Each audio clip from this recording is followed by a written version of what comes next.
The sun dipped low over the quiet suburban streets, casting long, golden shadows against the tidy lawns and modest homes.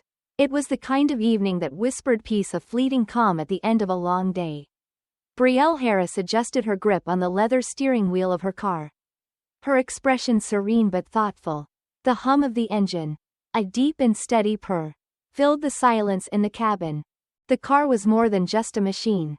To Brielle, it represented years of dedication, the culmination of countless sleepless nights and battles won in boardrooms. It wasn't merely luxury, it was proof of what she had built. An emblem of her hard-earned success. Its glossy, black exterior caught the last light of the day as she drove through the neighborhood. The faint reflection of crimson and gold glinting off the hood. It wasn't unusual for her to draw glances. People would stare, not out of admiration, though some might, mostly curiosity. Perhaps even suspicion. A black woman in a car like this was, after all, not something you saw every day. Not here. The streetlights flickered to life as Brielle slowed at an intersection. She glanced at the dashboard, her mind half on the celebratory dinner she had planned, half on the emails she still needed to answer. But then, a flicker of red and blue lights appeared in her rearview mirror. The calm of the evening fractured. A police cruiser trailed behind her, the lights silently insisting she pull over. Brielle frowned, more confused than alarmed. She wasn't speeding. Her registration was current. The car, immaculate. Even so, she turned her signal on and eased the car to the curb. The officer approached slowly, his silhouette tall and deliberate in her side mirror. His hand rested on the edge of his holster. Not drawn but present. Brielle noticed this small detail, though she made no outward reaction. Instead, she kept her hands visible on the wheel and rolled her window down a few inches.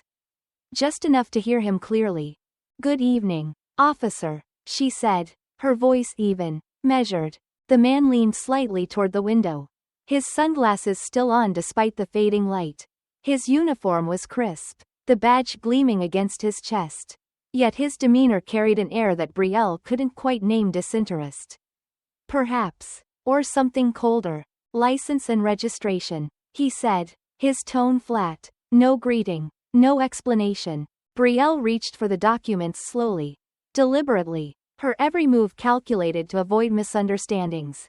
As she handed them over, she asked calmly, "May I know why I've been stopped?"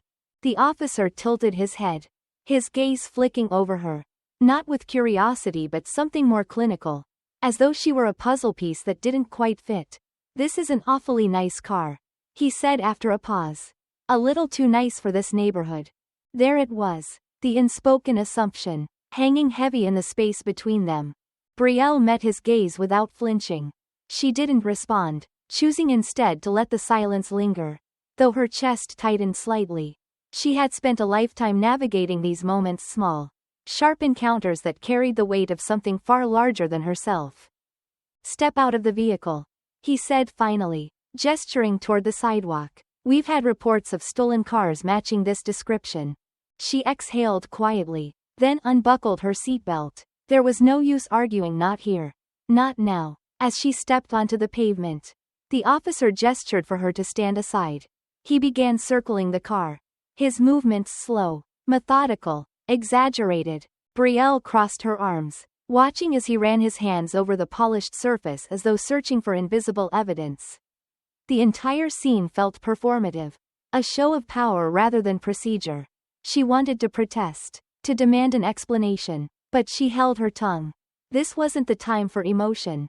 It never was. "Your registration looks legitimate," he said finally, as if begrudgingly admitting defeat.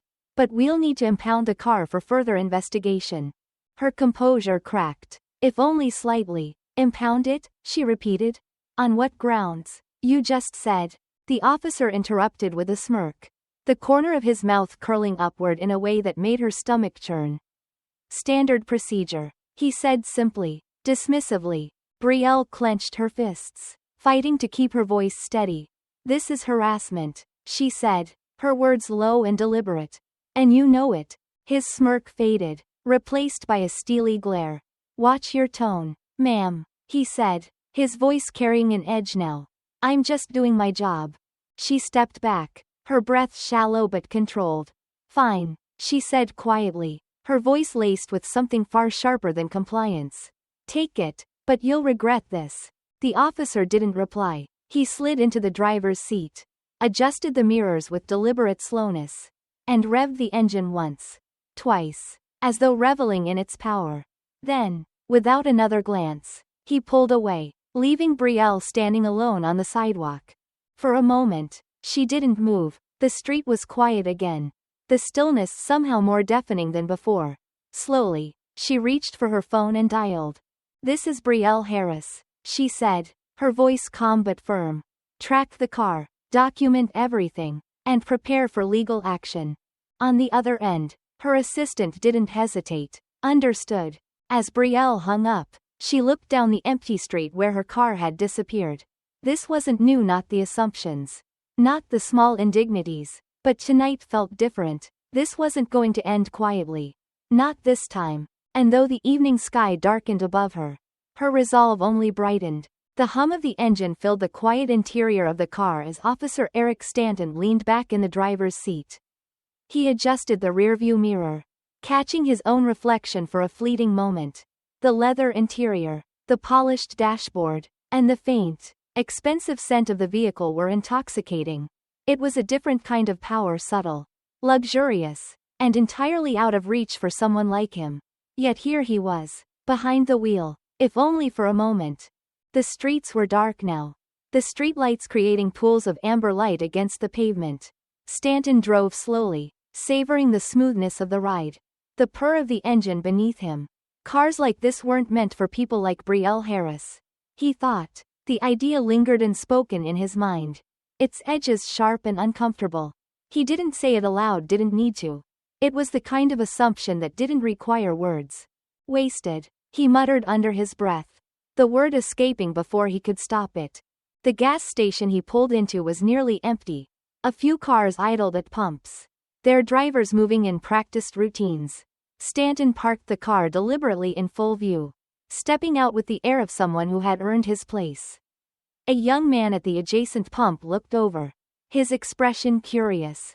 Sweet ride, officer, the man said, nodding appreciatively. What's the make? Stanton smirked, leaning casually against the car. Custom built, limited edition, he said, his tone dismissive yet self-satisfied. He didn't add that it wasn't his. He didn't have to. The illusion was enough. The young man gave a low whistle, impressed, and Stanton basked in the attention for a moment longer than necessary. It wasn't often he found himself in the center of admiration, and even less often in circumstances like this. But beneath the surface, a quiet unease began to stir. It wasn't guilt, he didn't think he'd done anything wrong. It was something smaller, less defined, a sense that the boundaries he had crossed were thinner than he wanted to admit. He shoved the thought aside as he climbed back into the car, gripping the wheel a little tighter. Blank, blank. Miles away, Brielle sat in her downtown office, the faint hum of activity surrounding her. Her assistant, Alicia, worked quickly, scrolling through data and making calls, her expression tense but focused. The sleek, modern space seemed at odds with the weight of the moment, a room designed for progress and innovation, now filled with the quiet tension of something much older, much heavier. We've got a signal, Alicia said finally, looking up from her screen. He's stopped at a gas station on the edge of the city. Brielle nodded, her face unreadable. And the officer? Eric Stanton, Alicia replied, sliding a tablet across the desk. He's been with the department for 12 years. Multiple complaints, but none ever substantiated. Mostly traffic stops. Mostly targeting. She hesitated. Well, people who look like you. Brielle leaned back slightly, her fingers steepled in front of her. It wasn't surprising. Not really. These patterns were as predictable as they were infuriating. But knowing didn't make it easier. What about the car? She asked. It's fine, Alicia said quickly. No damage. No tampering. At least not yet. He's just sitting in it. Driving it. Showing it off. From what we can tell. Brielle allowed herself a small, bitter smile. Of course he is. There was a pause, the air between them thick with unspoken truths. Alicia finally broke the silence. What do you want to do? Brielle stood, smoothing the fabric of her blazer. Call Michael. Tell him it's time. Blank. Underscore. Blank. Michael Davis, head of Brielle's private security team, wasn't a man who asked many questions. When the call came, he acted swiftly, gathering his team and tracking the car's movements with practiced precision. Within minutes, they arrived at the gas station, their black SUV pulling up quietly alongside Stanton's stolen moment of grandeur. Stanton noticed them immediately. His posture stiffened, his casual air evaporating as two men in dark suits stepped out of the SUV. The taller of the two approached first, his expression professional but firm. Officer Stanton? The man asked, his voice calm but authoritative. Stanton nodded, his hand instinctively moving toward his holster. Who's asking? Michael Davis, the man replied, holding up a badge. Head of security for Brielle Harris Enterprises. We're here for the car. Stanton narrowed his eyes, his tone sharpening. The car's impounded. It's part of an investigation. Michael didn't flinch. It's not your call to make. Ms. Harris has already notified the authorities. And as of now, you're in possession of stolen property. Step away from the vehicle. Stanton's jaw tightened. He hesitated, glancing around as if searching for a way out. But there wasn't one, not here.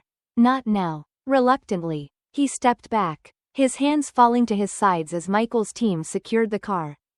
As they loaded the vehicle onto a flatbed truck, Stanton stood motionless, his expression unreadable. He had crossed a line. And for the first time, he felt the ground beneath him begin to shift. The illusion of control was slipping away, piece by piece. Blank. Underscore. Blank.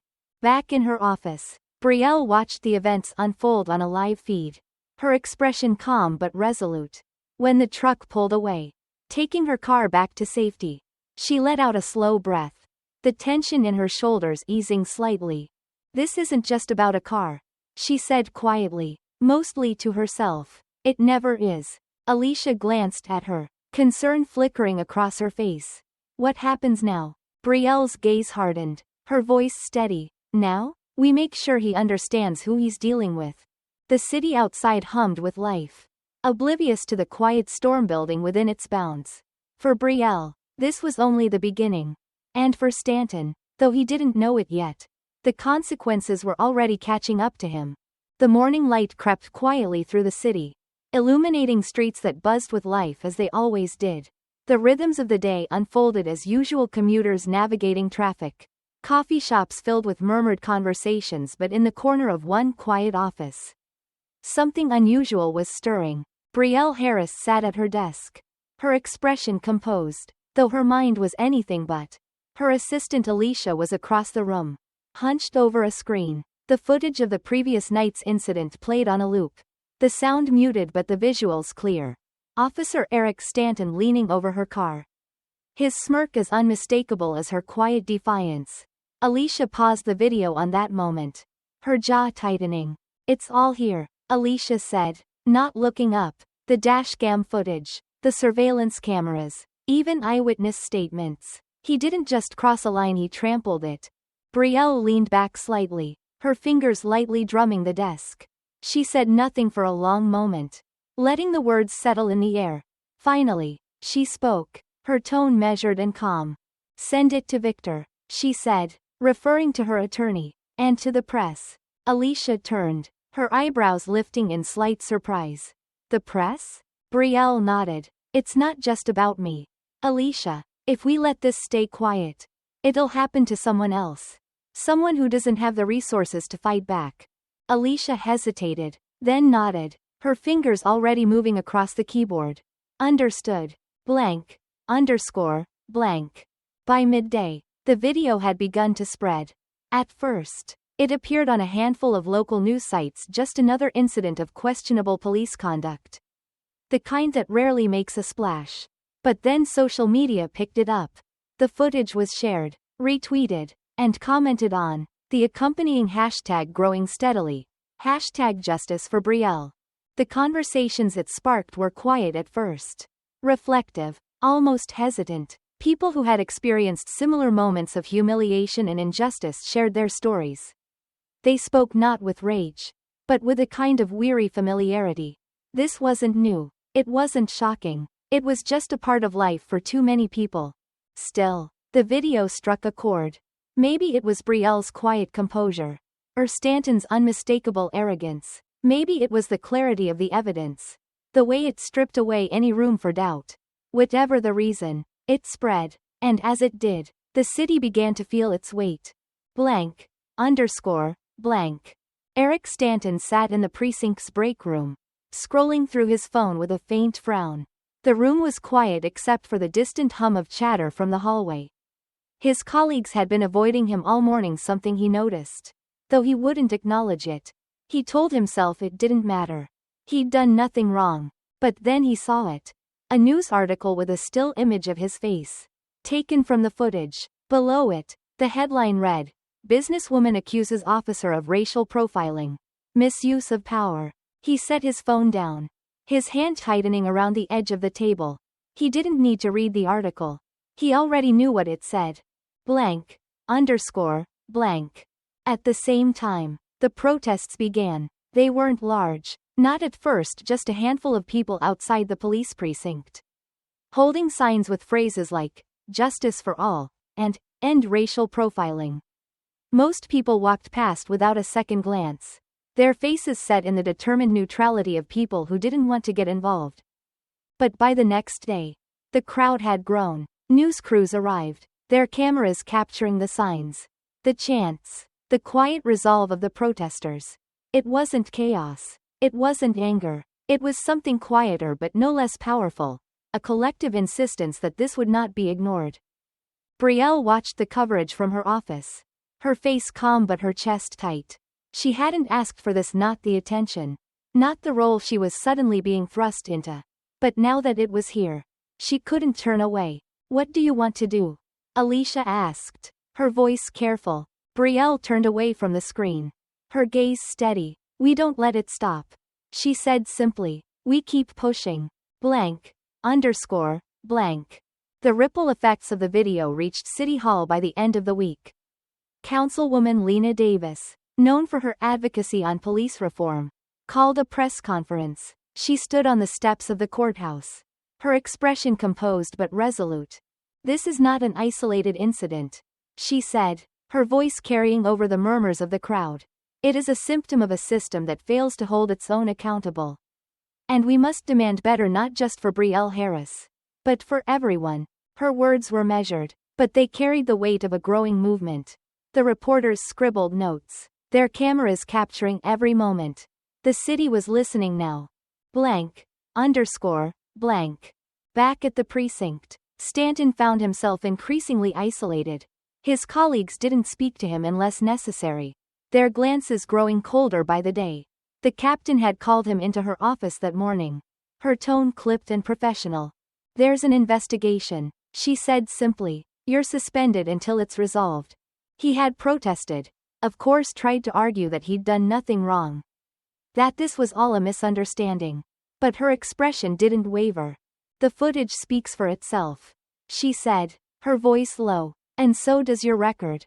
Stanton left her office without another word. His face flushed. He told himself it didn't matter. He told himself he'd be fine. But as he walked past the growing crowd of protesters outside, their chants ringing in his ears, he felt the ground beneath him shift. Blank. Blank. For Brielle, the week ended much as it had begun, with her sitting in her office, staring out at the city below. The protests continued, the conversations grew louder, and she found herself at the center of something far bigger than she had anticipated. Alicia stepped into the room, her expression tentative. "Victor's on the phone," she said. "The department is asking for a meeting. They want to discuss a resolution." Brielle turned, her face unreadable. "Of course they do," she said quietly. "They think this will blow over if they make me an offer." Alicia hesitated. "Do you think it will?" Brielle's gaze hardened, her voice steady. "Not if I have anything to say about it." Outside, the city moved as it always did. But beneath the surface, something was shifting. The quiet rhythms of daily life were being disrupted. Not by anger, but by a growing insistence that the old patterns could no longer hold. And for the first time in a long time, Brielle felt something she hadn't expected: hope. The meeting room at City Hall was quiet, save for the soft shuffle of papers and the occasional murmur of voices. Councilwoman Lena Davis sat at the head of the long oak table, her expression composed but watchful. Across from her, representatives from the police department shifted uneasily in their chairs, their discomfort palpable. The air in the room felt heavy, weighted by unspoken truths and the burden of public scrutiny. Brielle Harris sat to Davis's right, her presence calm yet undeniable. She wasn't a politician, nor had she sought the spotlight. But the events of the past week had thrust her into the center of the city's reckoning. She folded her hands neatly in her lap, her expression giving nothing away as the meeting began. "This isn't just about one incident," Davis said, her voice measured but firm. "It's about a pattern that has gone unaddressed for far too long. The people of this city are demanding accountability, and it's our responsibility to deliver." Captain Michael Ortiz, a seasoned officer who had seen his share of crises, cleared his throat. "Councilwoman," he began carefully, "we recognize the seriousness of the situation. Officer Stanton's actions were," he paused, searching for the right word, "unfortunate, but this is not reflective of the department as a whole." Brielle tilted her head slightly, her gaze steady. "Unfortunate," she repeated, her voice quiet but pointed. "A word like that doesn't capture the reality of what happened, Captain. It wasn't just an isolated incident, it was the result of a culture that allows this behavior to thrive." Ortiz met her eyes but said nothing.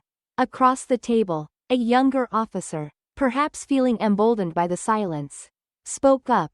"With all due respect, Ms. Harris, police work is complicated. Split-second decisions, difficult situations, it's not always as clear-cut as it seems." Brielle's lips tightened, though her voice remained calm. "There was no split-second decision here, officer. This wasn't a high-pressure situation. This was a calculated abuse of authority. And the fact that it's not clear-cut, to some, is exactly the problem. Blank. Underscore. Blank." The tension in the room mirrored the tension outside its walls. The protests had grown, stretching across neighborhoods and drawing people from all walks of life. Their signs spoke volumes. Accountability is non-negotiable. Justice for all. And the now ubiquitous #Justice for Brielle. What had begun as outrage over one officer's misconduct had become a broader conversation about systemic issues. One that could no longer be ignored. In quieter corners of the city, however, the response was more subdued. Conversations around kitchen tables and in neighborhood cafes revealed the divisions that still lingered. Some expressed sympathy for Brielle and anger at the system, while others whispered about keeping the peace and not painting all officers with the same brush. These were the fault lines, subtle yet deep, that the city was now forced to confront. Blank. Underscore. Blank. Meanwhile, in the precinct, Eric Stanton's world was unraveling. His suspension had turned into an exile of sorts. His colleagues kept their distance, and whispers followed him wherever he went. He sat alone at his desk, scrolling through news articles that dissected his actions with brutal clarity. The footage was everywhere. It played on loop in his mind even when he wasn't watching it. His smug expression, the way he leaned into the power of the moment, the quiet dignity of the woman he had tried to diminish. He hadn't thought much of it at the time. It had felt routine, like so many other stops he'd made. But now, under the weight of public scrutiny, the cracks in his justifications were glaring. A knock at his door pulled him from his thoughts. Captain Ortiz entered, his expression unreadable. "Internal Affairs wants you for questioning," Ortiz said simply. Stanton nodded, his throat dry. He wanted to say something to defend himself, to explain, but the words felt hollow even before they reached his lips. Instead, he stood, straightened his tie, and followed Ortiz down the hall. Blank. Underscore. Blank. At the same time, Brielle was preparing for her own meeting, this one with Victor Hayes, her attorney, and Alicia. The three sat around a sleek conference table, documents spread out before them. "They're going to push for a settlement," Victor said, his tone pragmatic. They'll try to make it go away with money and promises. The question is, do we let them? Brielle leaned back, her fingers steepled. Not without real reforms, she said. If all they're offering is money, it's a no. Alicia nodded, scrolling through a tablet. We've already seen a shift in public opinion.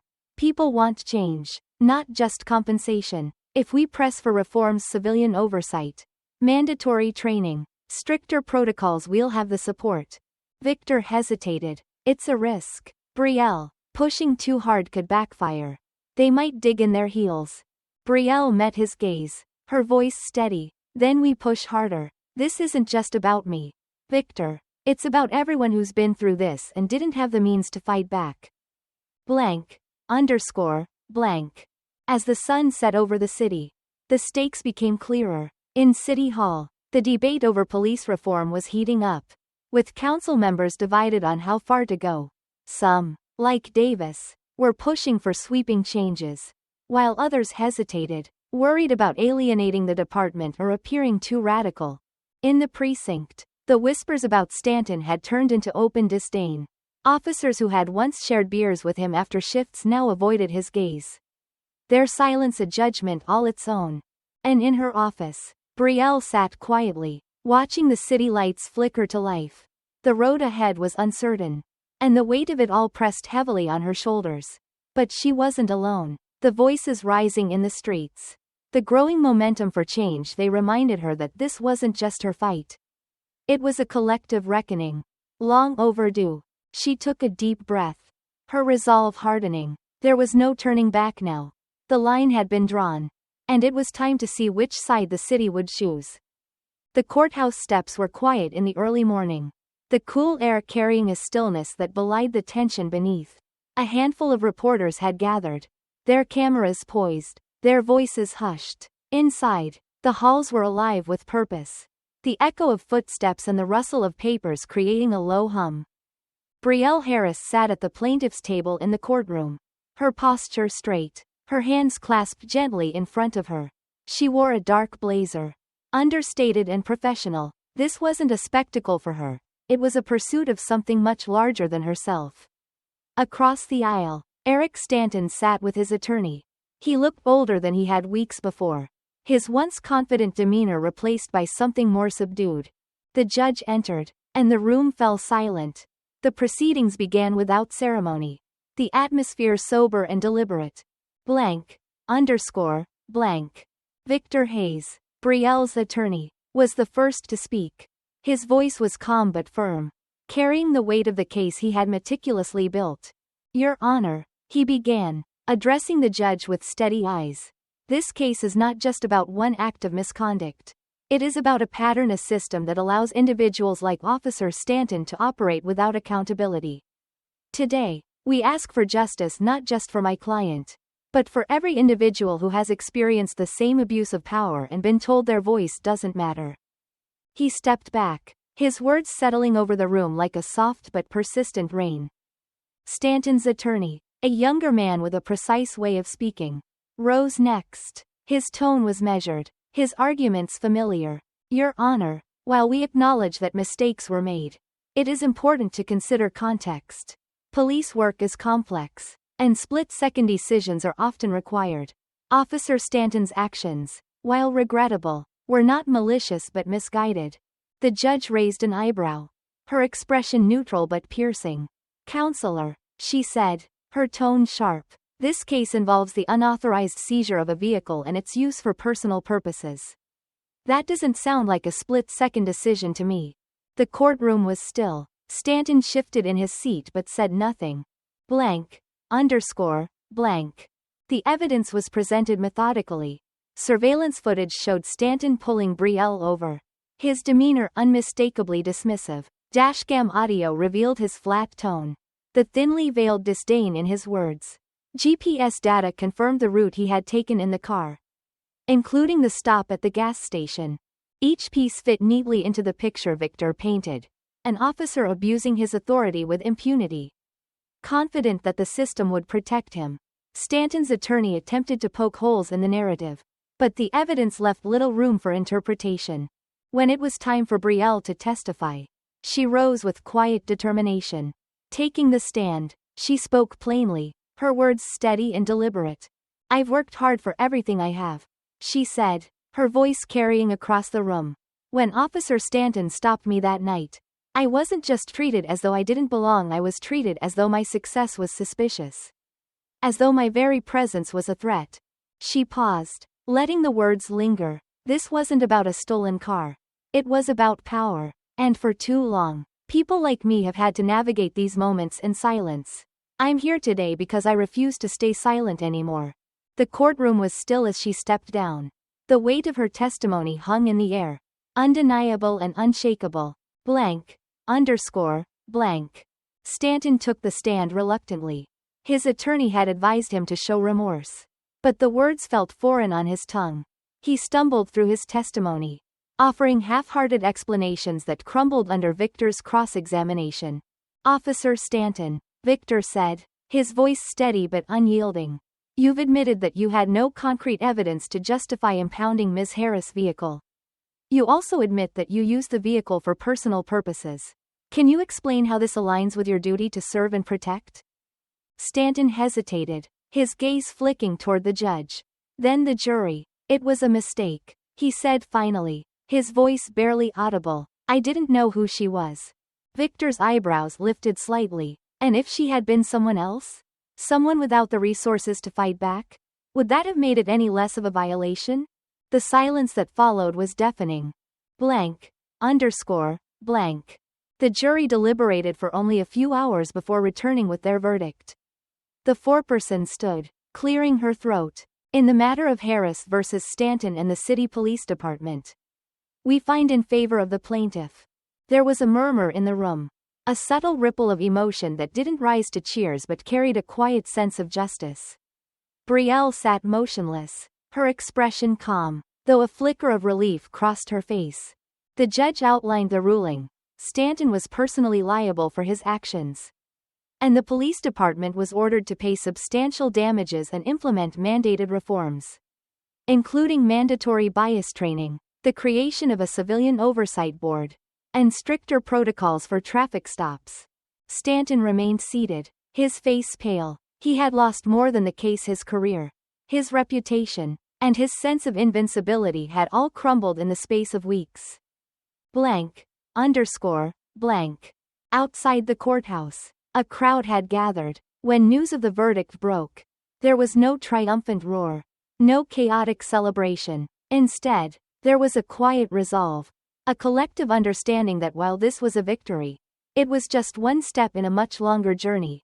Brielle addressed the crowd briefly, her voice steady but firm. "This isn't just my victory," she said. "It belongs to everyone who has ever been silenced, ignored, or mistreated. Today, we proved that accountability is possible.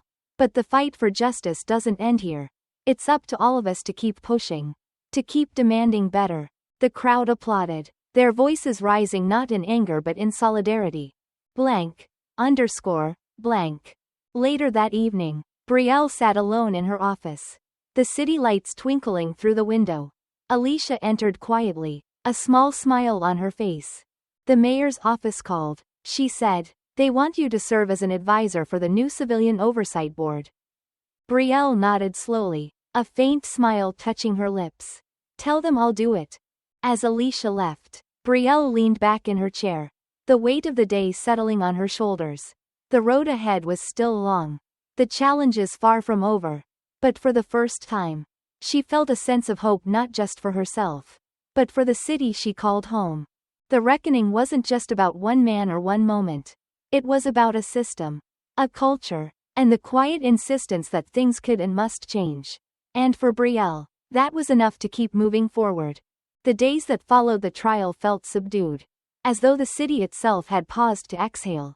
The media storm began to wane, though its ripples lingered in quiet conversations. In the shifting glances of those who had followed the story, the courthouse was no longer surrounded by protesters, but the echoes of their chants remained, etched into the collective memory of a city grappling with its own reflection. Brielle Harris returned to her life, though it would never be quite the same. The routine rhythms of work, meetings, and late nights at her desk resumed, But something had shifted. She carried with her the weight of what had been accomplished and the knowledge that the work was far from finished. Blank. Underscore. Blank. The newly established Civilian Oversight Board held its first meeting in the sleek, modern chambers of City Hall. Brielle sat at the head of the table, surrounded by a mix of activists, legal experts, and community leaders. The room was quiet as she began to speak, her voice calm but purposeful. This board exists because of failure, she said plainly. A failure to listen, to act, and to hold those in power accountable. Our job is to ensure that failure is never repeated. Her words were met with nods and quiet murmurs of agreement. The board began its work with methodical precision, reviewing cases, drafting policies, and establishing protocols. It was unglamorous, often tedious work, but Brielle approached it with the same determination that had carried her through the trial. Blank. Underscore. Blank. Meanwhile, Eric Stanton's life had all but unraveled. He had left the city, retreating to a small, nondescript town where he hoped to escape the weight of his infamy. His name had become synonymous with the abuses of a system he had once relied on to shield him. And the fallout had left him isolated. In the quiet of his small apartment, Stanton found himself reflecting on his actions in ways he never had before. It wasn't an epiphany, nor a sudden burst of clarity, just a slow, gnawing recognition of the harm he had caused. The thought was uncomfortable, but it lingered, refusing to be dismissed. Blank. Underscore. Blank. For the city, the changes came slowly, almost imperceptibly at first. Police officers began attending mandatory bias training sessions. The Oversight Board reviewed its first cases, and new protocols for traffic stops were rolled out. These weren't sweeping transformations, but small steps, signs that the system was bending, if not yet fully breaking, under the weight of its flaws. Not everyone welcomed the changes. Resistance bubbled quietly in some corners, with murmurs of overreach and political correctness cropping up in meetings and editorials. But the momentum for accountability had taken root, and it was not easily dismissed. Blank. Underscore. Blank. Brielle's Jackson Justice Foundation grew steadily, its mission expanding beyond legal advocacy to include education and community outreach. At a town hall meeting hosted by the foundation, Brielle stood before a packed auditorium, her presence understated yet commanding. "We've come a long way," she said, her voice carrying over the quiet crowd. "But progress doesn't mean the work is finished. We have to keep asking hard questions. We have to keep demanding answers. Change is slow, but it's possible, and every step forward matters." The audience listened intently, their faces a mix of hope and determination. Brielle's words resonated not because they were grand or dramatic, but because they were honest, a reflection of the quiet persistence needed to dismantle entrenched systems. Blank. Underscore. Blank. Late one evening, Brielle sat alone in her office, the city lights casting soft reflections on the glass walls. She glanced at a framed newspaper clipping on her desk, the headline reading, "Justice for Harris Sparks Citywide Reforms." It was a reminder of how far she had come, though she often felt the weight of how much further there was to go. Alicia entered, carrying a stack of reports. The mayor's office sent over the latest stats on the new policies. She said, "Complaints about traffic stops are down significantly, and the Oversight Board's approval ratings are high." Brielle nodded, a small smile touching her lips. "It's a start." Alicia lingered for a moment, then spoke softly. "You know, not everyone would have done what you did. Most people would have taken the settlement and moved on. But you didn't." Brielle met her gaze, her expression thoughtful. "I couldn't," she said simply. "Not when I knew how many others couldn't fight back. This was never just about me." Blank. Underscore. Blank. In the months that followed, the city continued to evolve.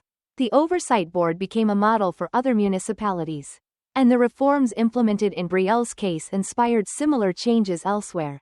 The conversations that had begun as whispers grew louder, forcing those in power to listen in ways they hadn't before. Brielle's name became synonymous with resilience and quiet strength, though she never sought the spotlight. For her, the true victory wasn't in headlines or accolades. But in the tangible changes she saw taking root small cracks in a system that had long seemed immovable.